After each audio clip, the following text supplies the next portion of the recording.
Some routine matter? Look, I've been honest with you. All right, go on, go ahead. But make it quick, and please don't disrupt the things I'm sorting. There's so much work here with the estate. That's all we need right now.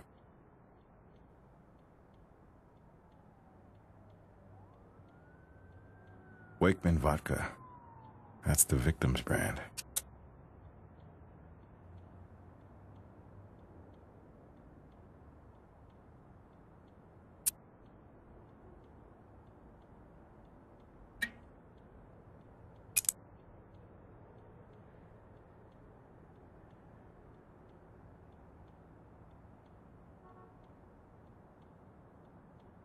It's a burned document, a report or something.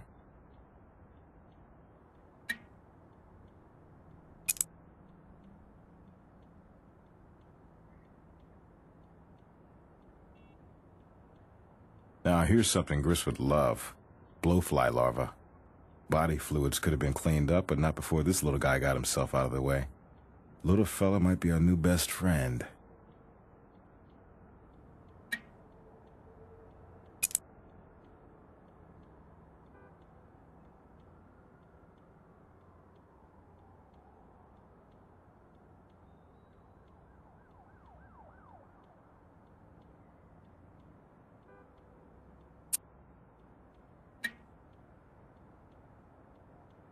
Look, on his tie. Well, that's familiar. Remember the crest on the ring we found?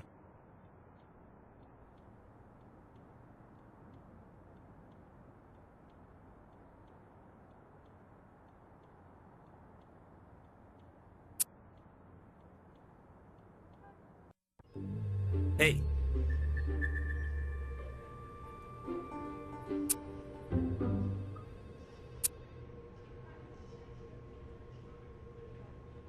Couldn't restore the whole deal, but I did stabilize some of the burned paper enough to tell this is, or was, a private investigator's report, commissioned by the late J.J. Thomas himself.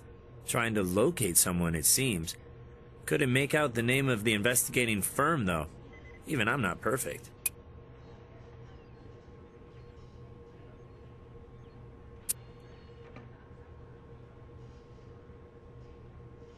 It's pretty mangled, so there's no point popping it under the microscope.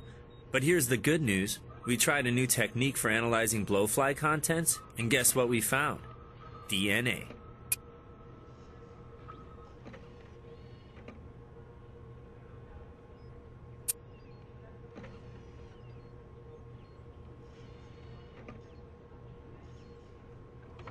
I've put that into the image enhancement and microscopy equipment for you.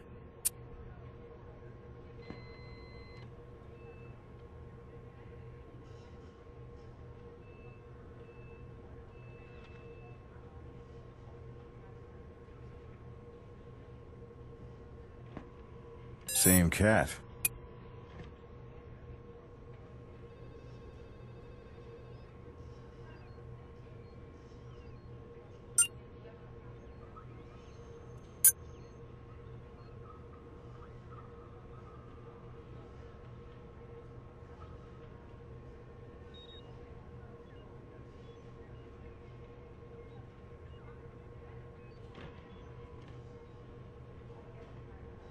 Looks like our homeless victim dropped by the Thomas condo recently. Interesting.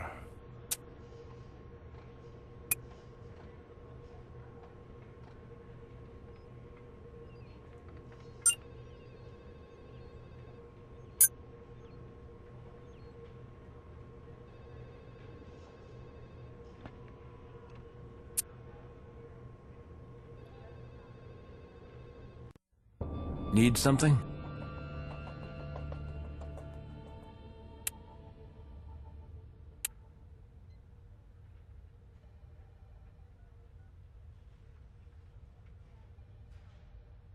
Yeah, let's see if your suspect has anything else to tell us.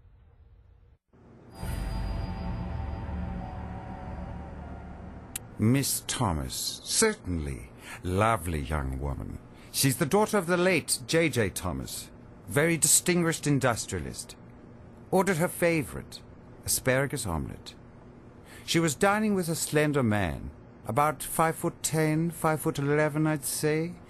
Perhaps around 40, 35 years of age. He behaved himself, but he seemed out of place, frankly. Ill at ease. An odd choice for a dining companion for the likes of Miss Thomas. That's all we need right now.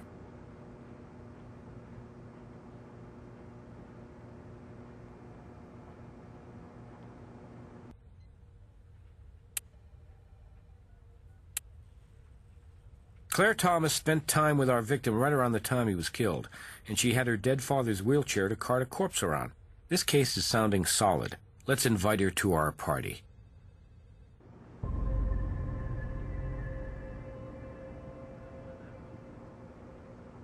Abandoned what? I don't think so. You people are completely out of your minds, though, so I can see how an insane asylum might fit in. I have no idea. He hasn't needed it much since his death. The hospital must have it. Check with them if it's important for some stupid reason. I would imagine I don't have much choice. Why not? If it'll help clear up this ridiculous matter. That's all we need right now. Hey.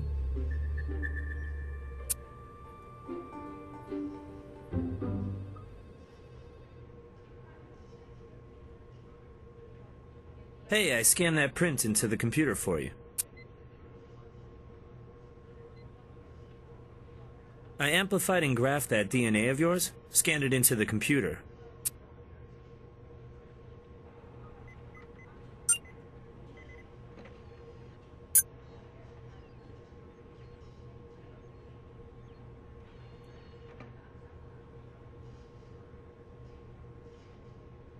Claire handled that wheelchair all right.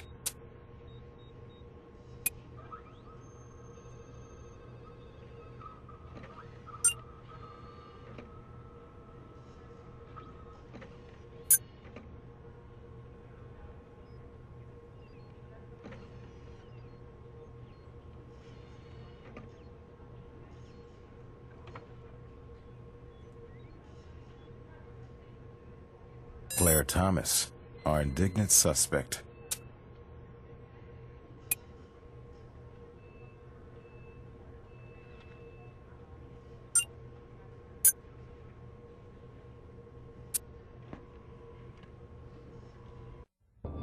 Need something?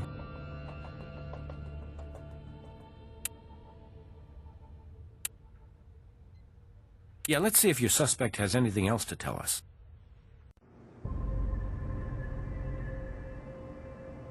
Lying? Why would I lie to you? All I did was have dinner with a guy who turns out to have been homeless. He wasn't dressed like a homeless man when he struck up a conversation with me in that lounge. I'm sure he wasn't dressed in his street person attire when you dined together, but you made sure he was back in his rags when the time came. I already told you. Nothing happened between us.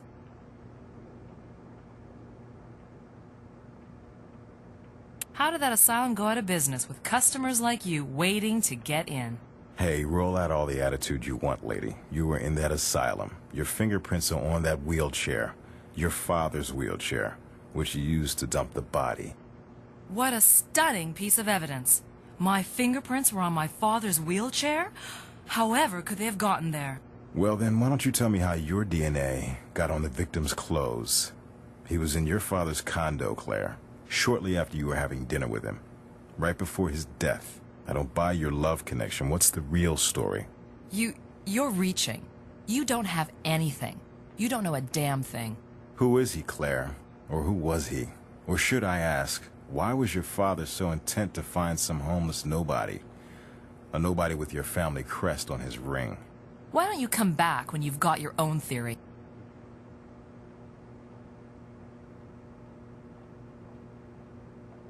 All right. My father? I gave my life to him, living the way he wanted me to. going to the schools he chose, taking the courses he picked, working for him, living with him, never marrying. And suddenly, when he's sick, he starts talking about his son, my half-brother, by his first wife. First I ever heard of it, and my father gets all misty-eyed and regretful. Oh, poor child ran off and quit college, disappeared after he and my father had bitter words of some kind. And my father, he wrote the boy off. Kid was dead, far as my father was concerned. That is, until my father lay dying and gets all syrupy sentimental. He wanted to find his son before he died and hired an investigator who found him right here in Vegas. Street rabble. Only by the time my brother turned up, Papa was already dead. I decided to meet him. Size him up. Maybe it wouldn't be so bad. We could run the company together and... Well, only when I saw him, he was... this vile, foul-smelling bum. That ring with your crest? He'd held on to it, no matter how much he might have been tempted to trade it in for a meal or a bottle. He was as sentimental as my father, I guess. Anyway, I cleaned him up before we went out, bought him a nice meal. And I told him I'd even see that he was given a fair settlement, and we'd even see about a position of some kind with the company. But oh no, straight from the gutter to greed personified. He was going to fight me for the inheritance, as the firstborn son. He shouldn't have done that. I was the chosen one, or I had been. He fell asleep on the couch. He'd had a lot to drink for him. I got on top of him. He was half asleep. But when he woke up, I kept him pinned, and I shoved that vodka down his gritty throat. He almost drowned on it, but I didn't let up. I didn't let up. Then he was dead, and somehow I got the new clothes off him and his awful clothes put back on. And that was when it hit me. What I'd done, what I'd stooped to. And that expensive meal came up, and it was horrible. But I got my act together, and I wheeled him out to the van, over to the asylum, and I just dumped him like the homeless parasite he was. What did he ever amount to anyway? Nothing much, but look how well you turned out. You know, seems every family has a black sheep. Sometimes it's a surprise who that black sheep turns out to be.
Cuando escribo las novelas, me meto en la historia de un modo distinto a la serie, porque es algo externo.